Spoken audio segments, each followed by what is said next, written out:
Welcome! In front of me I have Apple Watch 9 and I'm gonna show you how to force restart this watch. To force restart this watch, simply press and hold the crown button and the side button together and keep holding them until the watch turns off. So let's press and hold the buttons, keep holding them. Once the screen turns off, keep holding the buttons for a couple more seconds and then you can release them, and after that you should see Apple logo on the screen. Once you do, wait until the watch is done rebooting.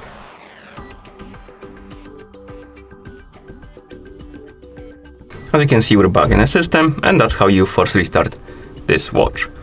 Thank you for watching. If you found this video helpful, please consider subscribing to our channel and leaving a like on the video.